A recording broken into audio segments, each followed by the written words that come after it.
보통 우리가 그 게임이라고 하면 규칙이 아주 명확하잖아요. 뭐 예를 들어 보드게임, 부루마블 같은 거 한번 떠올려 보세요. 아, 네. 주사위 굴리고 빈 땅에 도착하면 돈 내고 건물 짓고. 맞아요. 그리고 다른 사람이 내 땅을 밟으면 통행료를 받잖아요. 그 규칙이 상자 뚜껑에 다 적혀 있고 모두가 그 룰에 동의한 상태에서 시작을 하죠. 그렇죠. 시작할 때 주어지는 자본금도 다 똑같고 규칙도 투명하니까요. 적어도 그 보드판 위에서는 아주 공평한 상태에서 출발을 하는 겁니다. 근데 대한민국의 부동산이라는 이 거대한 판에 들어서면 갑자기 그 주사위가 고장 나버려요.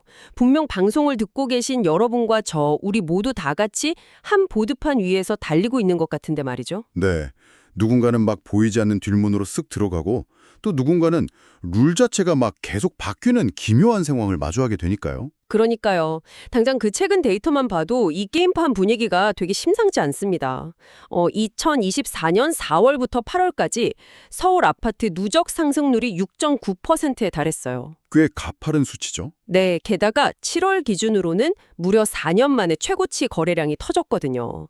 다들 뭐 경기가 안 좋다, 지갑이 얇아졌다 이렇게 아우성인데 강남 3구나 성동구 같은 곳으로는 마치 딴 세상처럼 폭발적으로 돈이 몰리고 있단 말이에요. 사실 일상에서 우리가 체감하는 경제적 온도하고 이 부동산 시장의 온도가 완전히 분리된 것처럼 보이는 순간인 거죠. 이런 괴리감은 자연스럽게 우리한테 되게 근본적인 의문을 갖게 만듭니다. 자, 이걸 한번 쪼개서 볼까요? 지금 이 방송을 듣고 계신 여러분도 한 번쯤은 이런 허탈감을 느껴보셨을 겁니다. 이 기이한 현상이 단순히 몇몇 투기꾼들의 탐욕 때문일까요? 그렇게만 보기엔 너무 거대한 흐름이죠. 맞습니다. 그래서 오늘 우리는 이 의문을 풀기 위해 수십 년간 쌓인 거시경제 데이터, 역사적 기록, 심층 르포, 그리고 가장 최근의 부자 보고서까지 방대한 자료들을 테이블 위에 쫙 펼쳐두었습니다. 네. 우리의 미션은 명확합니다. 어쩌다 대한민국은 부동산 왕국이 되었으며 왜 우리는 이토록 아파트에 집착하는지 그 견고한 시스템의 민낯을 파헤쳐보는 겁니다. 현상의 본질을 파악하려면 우리가 상실처럼 믿고 있는 명제들부터 의심해봐야 하거든요. 흔히들 시중에 돈이 풀리면, 그러니까 유동성이 확대되면 집값은 무조건 오른다는 그런 부동산 불패 신화를 진리처럼 믿고 계시잖아요. 잠깐만요. 돈이 많아지면 화폐 가치가 떨어지니까 당연히 실물 자산인 집값이 오르는 건 경제학의 기본 원리 아닌가요? 장기적인 관점에서는 그 방향성이 맞습니다. 하지만 현실의 그래프는 절대 교과서처럼 일직선으로 움직이지 않아요. 제가 1986년부터 2021년까지의 장기 데이터를 겹쳐서 분석해봤거든요. 아, 네네. 어떤 결과가 나왔나요? 이 믿음에 꽤 선명한 균열이 생깁니다. 예를 들어서 1988년부터 1998년 사이의 10년을 한번 볼게요. 당시 한국에 풀려있는 통화량, 즉 시중의 돈은 무려 7배나 늘어났습니다. 7배요. 와, 돈이 막 폭발적으로 쏟아진 거잖아요. 그렇다면 집값 또한 7배쯤 올랐을까요? 실제로는 40% 상승하는 데 그쳤습니다. 네, 7배가 풀렸는데 40%요? 네, 심지어 1991년부터 1997년 사이에는 통화량이 3배나 늘어났음에도 불구하고 집값이 오히려 하락하는 기현상이 벌어졌어요. 돈이 3배나 풀렸는데 집값이 떨어졌다고요? 가만 생각해보니 90년대 초반이면 그 노태우 정부 시절에 유명한 주택 200만 원 건설 정책, 그러니까 일기 신도시가 만들어지던 때군요. 네, 정확합니다.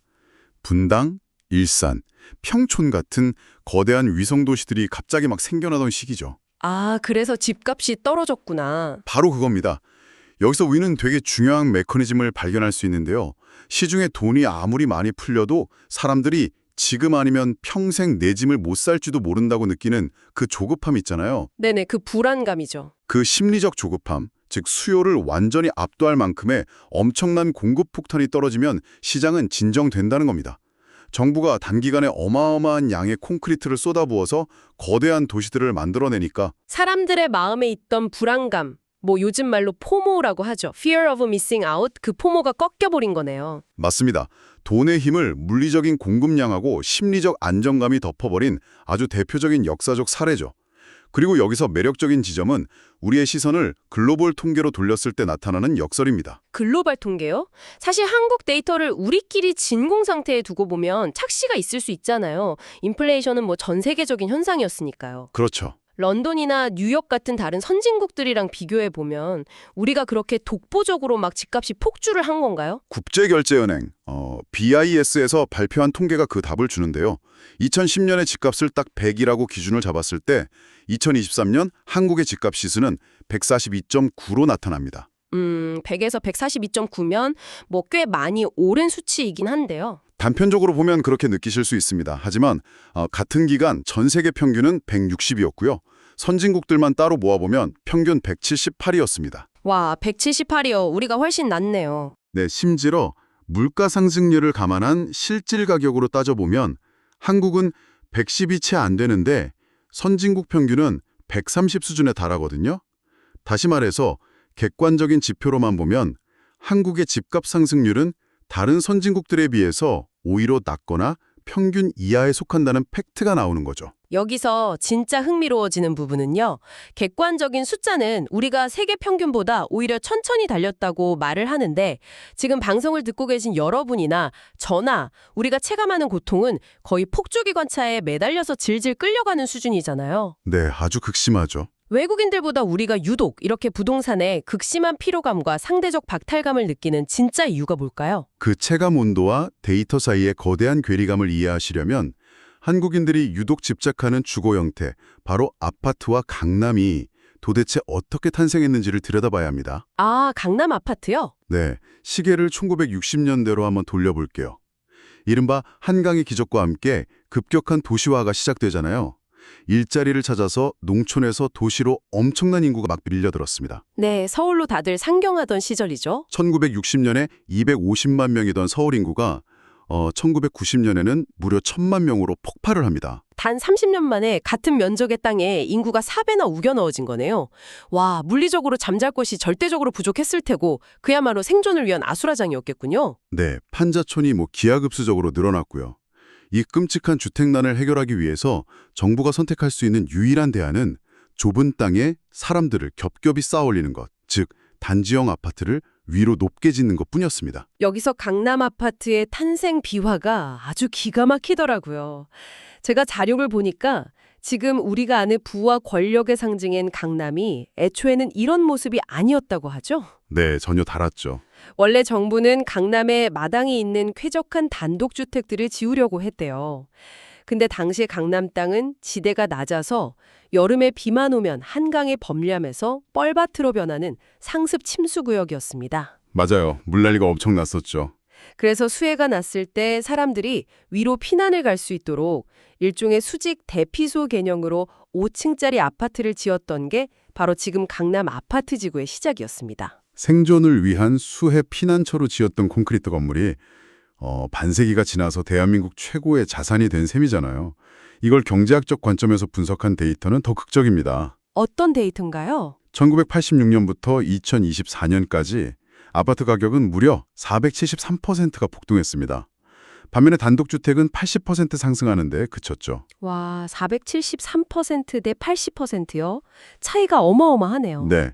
40년에 가까운 물가 상승률을 고려하면 단독주택은 사실상 자산 가치가 하락한 거나 다름없습니다. 초창기 아파트는 화장실을 공동으로 써야 하고 연탄가스를 마셔야 했던 이른바 열등제였거든요. 아, 열등제요? 네, 소득이 높아지면 가장 먼저 탈출하고 싶은 그런 열악한 재화였죠. 열등제라는 게 돈이 생기면 라면 대신 스테이크를 사 먹듯이 부유해질수록 사람들이 기피하는 물건이란 뜻이잖아요. 근데 어떻게 이 열등제가 스테이크보다 훨씬 더 비싼 초고급 재화로 둔갑하게 된 걸까요? 민간 건설사들이 들어오면서 게임의 룰이 완전히 바뀌었기 때문입니다. 건설사들이 자체 브랜드를 만들고 내부 평면을 막 혁신하고 또 단지 안에 피트니스 센터나 수영장 같은 커뮤니티 시설을 쏟아부으면서 아파트를 완벽한 정상제, 아니 그 이상의 사치제로 끌어올린 겁니다. 아, 살기 좋은 고급 공간으로 포장을 한 거네요? 그렇죠. 거기에 아파트 특유의 규격화는 환금성이라는 아주 강력한 무기를 만들어냈습니다. 아, 환금성이요? 사고 팔기 쉽다는 거? 네. 전 세계에서 집안을 직접 보지도 않고 그냥 몇 평형이다, 몇 층이다, 이 정보만으로 수십억짜리 거래가 이루어지는 유일한 시장이 형성된 겁니다. 그래서 이게 다 무슨 의미일까요? 결국 아파트는 단순한 주거 공간이 아니라 진흙탕에서 살아남기 위한 생존 기지에서 출발을 해서 이제는 이 자본주의 사회에서 안정적으로 살아남기 위한 가장 확실한 입장권이자 번호표가 되어버렸다는 거군요. 아주 정확한 비유입니다. 하지만 이해가 안 가는 게 딱 하나 있습니다. 사람들이 이렇게 아파트를 간절히 원하고 수요가 넘쳐나면 기업들이 뭐 스마트폰 찍어내듯이 아파트 공급을 안정적으로 쭉쭉 늘리면 되잖아요. 왜 주택 공급은 항상 미친 듯이 지어대다가 어느 순간 확 끊겨버리는 이런 널뛰기를 반복하는 걸까요? 이건 우리에게 아주 중요한 질문을 던집니다. 왜냐하면 바로 그 지점에서 한국만의 독특하고 어찌 보면 굉장히 기형적인 부동산 공급 구조인 PF, 즉 프로젝트 파이낸싱의 실체가 드러나기 때문입니다. 아, 뉴스에서 많이 들어본 그 PF 대출이요? 네, 다른 선진국들은 자본력이 아주 튼튼한 부동산 개발 회사가 직접 자기 돈으로 땅을 사고 건물을 올리고 분양까지 다 책임을 집니다. 근데 우리의 구조는 완전히 달라요. 문호익이 나온 푸네온을 빌리자면 돈은 한 푼도 없는 시행사가 그야말로 빈 땅에 깃발만 꽂는 구조더군요. 도대체 자기 자본도 없이 어떻게 수천억 원짜리 아파트 단지를 올린다는 겁니까? 구체적인 시나리오를 한번 상상해 보시죠. 여러분이 1,000억 원짜리 아파트 개발 사업을 하려는데 수중에 딱 50억 원밖에 없습니다. 네, 50억? 여러분, 즉 시행사는 일단 그 50억 원으로 땅의 계약금만 딱 겁니다. 그리고 제2금융권이나 저축은행에 가서 나머지 950억 원을 빌려달라고 하는 거죠. 이 은행이 바보도 아니고 자본금 50억 원짜리 회사를 뭘 믿고 그 큰 돈을 빌려줍니까? 당연히 안 빌려주죠. 그래서 은행은 이름이 널리 알려진 대형 건설사한테 보증을 서라고 요구합니다. 만약 시행사가 망하면 건설사가 그 빚을 다 떠안겠다는 조건으로요. 아, 건설사를 방패막이로 세우는 거네요. 맞습니다. 근데 그것도 불안하니까 자금을 꽉 쥐고 관리할 신탁회사까지 끌어들입니다. 와, 그러니까 이건 남의 신용카드를 빌려서 아슬아슬하게 카드에 집을 쌓아 올리는 거네요. 아이디어를 낸 시행사, 보증을 서는 건설사, 그리고 돈을 빌려주는 금융권까지 이렇게 얽혀 있으면 문제가 안 생기나요? 경기가 좋고 집값이 오를 때는 솔직히 이보다 완벽한 마법이 없어요. 왜요? 아주 적은 돈으로 수천억의 이익을 남기는 엄청난 레버리지 효과를 누리니까요. 문제는 시장에 조금만 얼어붙고 미분양이 났을 때입니다. 아, 카드의 집이 무너지는군요. 네, 돈맥 경화가 오면 순식간에 무너집니다. 시행사가 무너지면 보증을 선 건설사가 타격을 입고 돈을 빌려준 저축은행까지 연쇄부도를 맞게 되거든요. 다 같이 손잡고 망하는 거네요. 그렇다 보니 리스크가 극도로 높아서 불경기가 오면 아무도 보증을 안 서려고 해요. 결국 주택 공급 스위치가 완전히 꺼져버립니다. 그러다 몇 년 뒤에 집이 부족해지면 다시 가격이 폭발하는 아주 극단적인 조울증 사이클이 계속 반복되는 거죠. 공급망 자체가 이렇게 불안정하다면 차라리 유럽의 많은 나라들처럼 평생 마음 편하게 임대로 살면 안 되나? 하는 아주 합리적인 의문이 듭니다. 네, 그럴 수 있죠. 근데 방송을 들으시는 여러분과 저를 포함한 이 한국인들의 DNA에는 유독 무슨 일이 있어도 집은 소유해야 한다는 맹목적인 강박이 흐르고 있잖아요. 그게 왜 그럴까요? 그 강박은 단순한 탐욕이 아니라 상처받은 역사, 그러니까 제도의 치명적인 결함이 만들어낸 일종의 생존 본능입니다. 아, 역사적 배경이 있군요. 1981년에 주택임대차 보호법이 처음 제정됐는데요.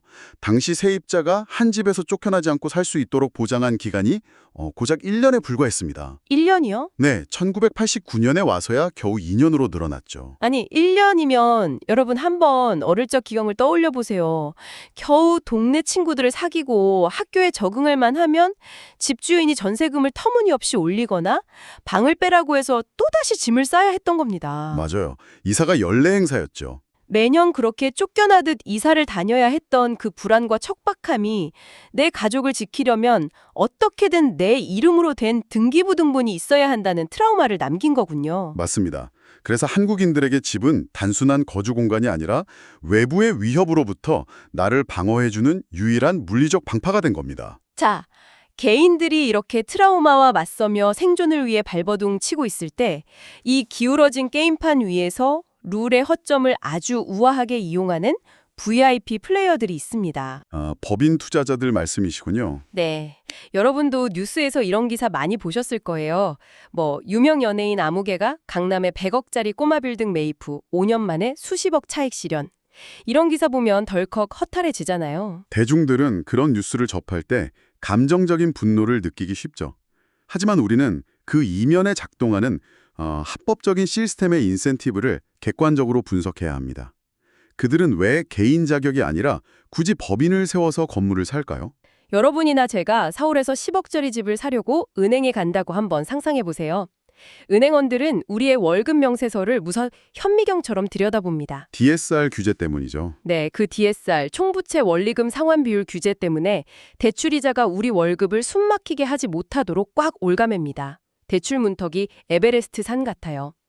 근데 법인 간판을 달고 나타나는 자산가들에게는 은행이 전혀 다른 태도를 보인다는 게 자료에 명확히 나오더라고요. 네, 규제의 적용 자체가 아예 다릅니다.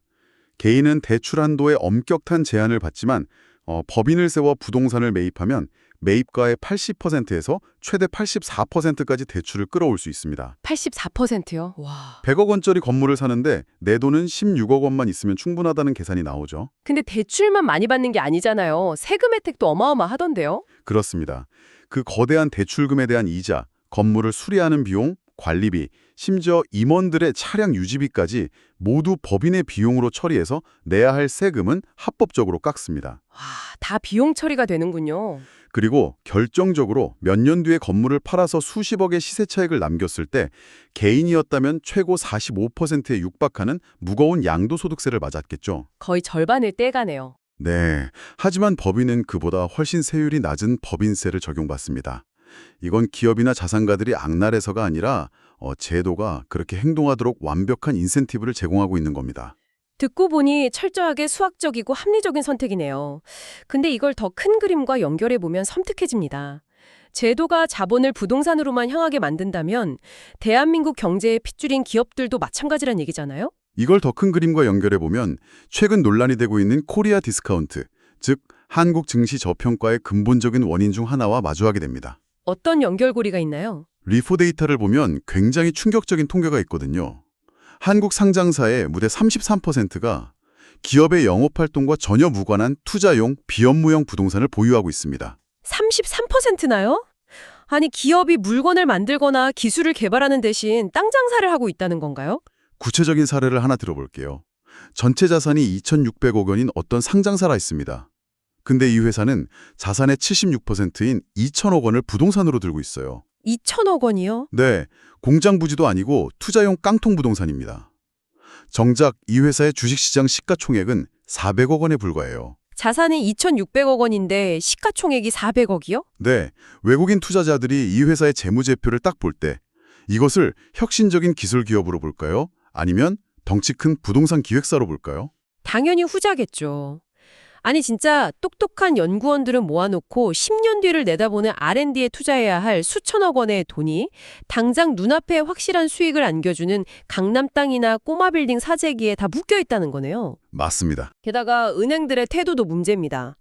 벤처기업이 아무리 뛰어난 기술력을 들고 가도 대출 심사에서 막 탈락시키면서 그냥 서울에 있는 아파트 담보증서 하나 딱 들고 가면 묻지도 따지지도 않고 수십억씩 돈을 내어주는 관행이 여전하잖아요. 자본주의 사회에서 자본은 가장 안전하고 수익률이 높은 곳으로 흐르기 마련입니다. 국가의 금융 시스템이나 세제가 기술 혁신보다 콘크리트 담보로 더 우대하도록 설계되어 있다면 기업의 부는 늘어날지언정 국가 전체의 생산성과 미래 경쟁력은 갉아먹히게 됩니다. 그렇죠. 제도가 부동산 투기를 가장 합리적이고 현명한 선택으로 만들어버린 셈이죠. 자, 개인의 생존 투쟁부터 기업의 합법적인 땅 장사까지 쫙 짚어봤습니다. 제도가 이렇게 설계되어 있다면 이 게임판의 최상의 포식자인 진짜 부자들은 지금 어떤 패를 쥐고 있을까요? 네, 그 움직임을 보면 알 수 있죠. 그들의 움직임을 보면 이 부동산 왕국의 다음 챕터가 보일 것 같습니다. 그 해답은 매년 발행되는 KB 부자 보고서에 아주 상세히 나와 있는데요.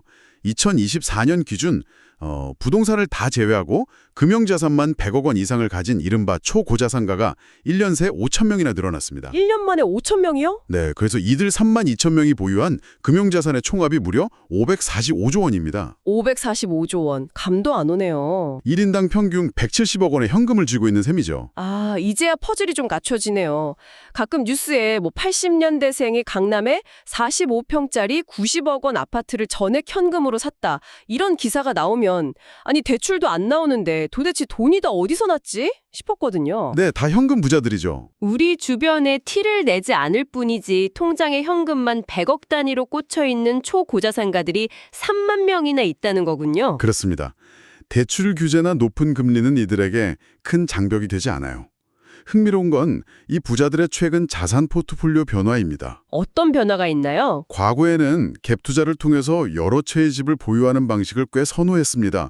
하지만 다주택자에 대한 종부세 같은 징벌적 세금이랑 규제가 심해지니까 과감히 전략을 바꿨죠. 다 팔아치우나요? 네, 지방이나 외곽에 가치가 좀 떨어지는 부동산은 싹 다 팔아치우고 강남 등 핵심 입지에 아주 비싸고 희소한 이른바 똘똘한 한 채로 자산을 압축하고 있습니다. 아, 선택과 집중을 하는군요. 네, 부동산 시장 내에서도 양극화가 극단적으로 가속화되는 이유가 바로 여기 있습니다. 근데 이분들은 애초에 어떻게 그렇게 큰 부자가 된 건가요? 평범한 사람들은 흔히 코인 100배 레버리지나 주식 테마주 같은 위험한 한 방을 노려야 부자가 될 수 있다고 믿잖아요. 데이터는 완전히 정반대의 이야기를 합니다. 이들의 초기 시드머니는 평균 5억 원 선이었습니다. 5억 원이요? 네, 5억 원 역시 적은 돈은 아니지만 중요한 건 그 돈을 불려나가는 과정입니다.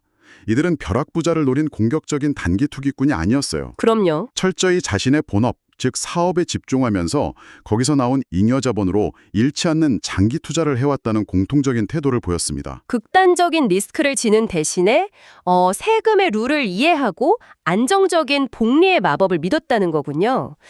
그렇다면 그들은 향후 3년에서 5년 뒤에 미래투자처로 어딜 바라보고 있나요? 여전히 그 강남의 똘똘한 한 채에 몰빵할 계획인가요? 놀랍게도 여기서 변화의 조짐이 좀 보입니다. 향후 유망투자처로 부동산의 비중은 서서히 줄어들고 있고요. 주식이나 금 같은 금융자산에 대한 관심이 눈에 띄게 높아지고 있습니다. 부동산에서 금융자산으로 넘어간다고요? 이유가 뭔가요? 이는 철저하게 세금과 직결된 움직임입니다.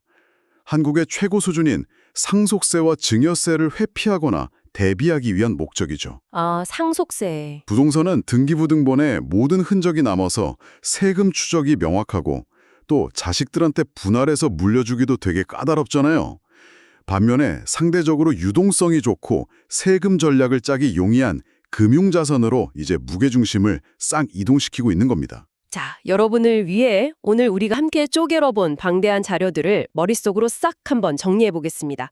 오늘 우리가 마주한 대한민국의 부동산 왕국 현상은 결코 어느 날 하늘에서 뚝 떨어진 탐욕의 결과물만은 아니었습니다. 네, 복합적인 산물이죠. 1960년대 좁은 땅에 1,000만 명이 밀려든 그 역사적 필연에서 시작을 했고요. 1년짜리 척박한 임대차 보호법이 여러분과 저의 마음속에 불안과 내 집 마련이라는 강박을 심었죠. 맞습니다. 거기에 빈손으로 남의 신용을 빌려 아파트를 짓는 아주 아슬아슬한 PF 대출 구조가 공급을 널뛰게 만들었고 혁신적인 기술보다 튼튼한 콘크리트 담보를 사랑하는 은행들 그리고 세법의 인센티브를 영리하게 이용해 땅 투기에 몰두하는 기업들의 합법적인 플레이가 모두 톱니바퀴처럼 맞물려 돌아가는 거대한 시스템이었습니다. 아주 정확한 요약입니다. 결국 이 시스템의 문제는 단순히 내 집값이 오를 것이냐 내릴 것이냐 하는 그런 개인적인 차원을 넘어섭니다. 그럼요. 대한민국의 막대한 자본과 사람들의 치열한 노력이 과연 지금 어디로 흘러가고 있는가를 묻는 국가의 존망에 걸린 거시적인 문제인 거죠. 그렇습니다. 우리는 단순히 이 보드판 위에서 빚을 내어 집을 사고 파는 그런 수동적인 플레이어로 남아서는 안 됩니다. 이 게임의 룰이 누구에게 유리하게 설계되어 있는지 또 시스템의 허점은 무엇인지 아주 똑똑하게 꿰뚫어봐야 한다는 걸 오늘 데이터들이 뼈저리게 말해주고 있네요. 이건 우리에게 아주 중요한 그리고 묵직한 질문을 던집니다. 네. 오늘 우리는 끝없이 인구가 팽창하고 돈이 한 곳으로 몰리며 끝없이 위로 솟아오르던 시절에 만들어진 성장형 부동산 시스템의 해부도를 함께 들여다보았습니다. 그랬죠. 그렇다면 이 방송을 듣고 계신 여러분께 묻고 싶습니다. 인구가 가파르게 줄어들고 1인 가구가 전체 가구의 절반을 차지하게 될 불과 10년 뒤의 미래를 한번 상상해 보십시오. 누군가의 치열한 땀과 빛나는 기술적 혁신이 아닌 그저 가만히 서 있는 오래된 콘크리트 구조물이 여전히 국가의 부를 독식하는 이 거대한 기여는 과연 멈출 수 있을까요? 아, 정말 고민해봐야 할 문제네요. 아니면 우리는 이 줄어드는 인구 속에서도 또 다른 형태의 맹목적인 콘크리트 신화를 만들어내게 될까요? 오늘 밤 여러분이 이 기묘하게 기울어진 보드판 위에서 어떤 주사위를 쥐고 있는지 그리고 그 주사위를 어디로 던져야 할지 한번 깊이 고민해 보시는 시간이 되었길 바랍니다. 다음 시간에도 세상을 움직이는 흥미로운 자료와 함께 다시 돌아오겠습니다.